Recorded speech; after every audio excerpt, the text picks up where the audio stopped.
let's take a look at our protective devices. For distribution circuits, protective devices have two selectable options. The first one here is for our circuit protection. The circuit protection, if we look at the diagram at the bottom, is relating the device upstream of both our conductor and our current distribution circuit. If we select the incomer disconnection and isolation, you can see again from the diagram at the bottom here, this relates to the incomer that is placed either within the board or just on the connection on the incoming side of the board. We can see that the conductor is upstream of this device and downstream of the circuit protective device. Here in our circuit protection, we can then now define the type of protective device that's being installed. This is split into two sections. At the top here we have our overcurrent protection, and below it we have our earth fault protection or RCD device.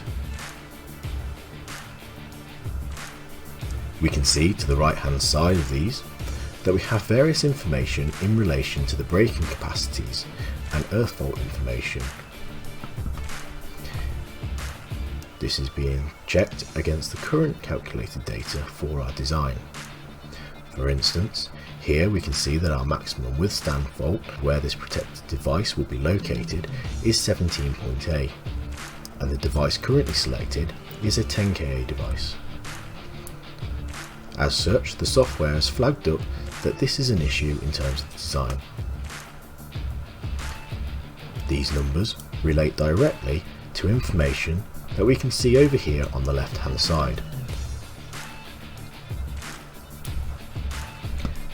Where applicable, ICR in terms of manufacturer specific devices is in relation to the reinforced values of the upstream protected device based upon the current limiting capabilities of that device. Here at the earth fault, we can see what the maximum permitted ZS is for the device that's currently being selected. Below, the maximum disconnection time is currently set to auto. This means that the software is automatically identifying, as per table 41.1 of BS7671, what the maximum permitted disconnection time is to be for this type of circuit. This can be changed to manual and a value put in relevant by the designer. We can shortcut to our selectivity study by selecting this button here, but we're going to be covering selectivity studies in another video later. We can also define when we use an RCD for what purpose that RCD is being used.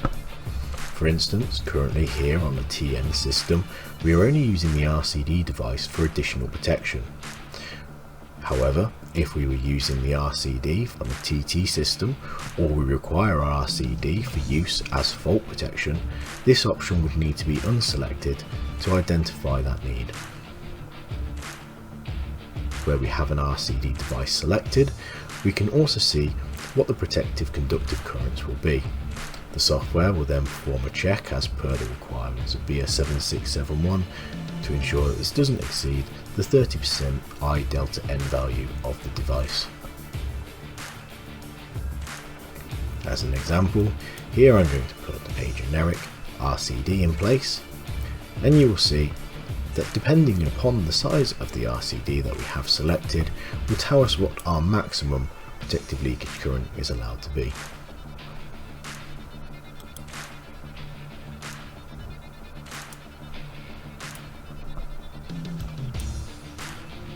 In order to make a selection of a protective device, we can select now the change icon just here. This will bring up ElectricalOM's protective device database.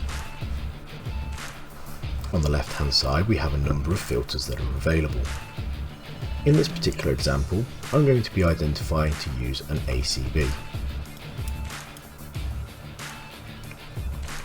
The software, when we make these selections, will automatically filter out any options that are not applicable.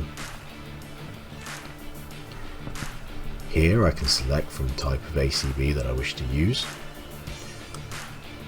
I also want to be sure that my protected device has a KA rating higher than the rating that has been calculated for earlier in the software. Here I can see that my 50 KA device far exceeds the 17.18 required.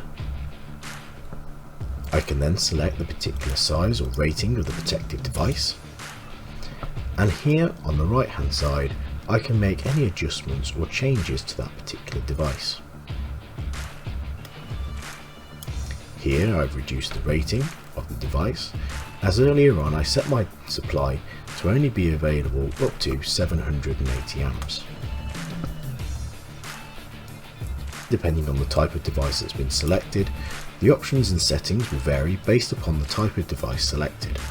Here for the generic we can see that all the upsetting items are available.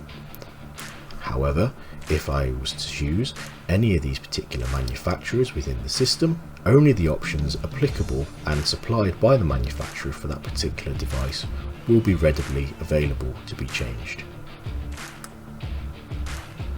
It is also worth noting that where we have certain types of device where ground fault is included, then information to do with the ground fault will then also be displayed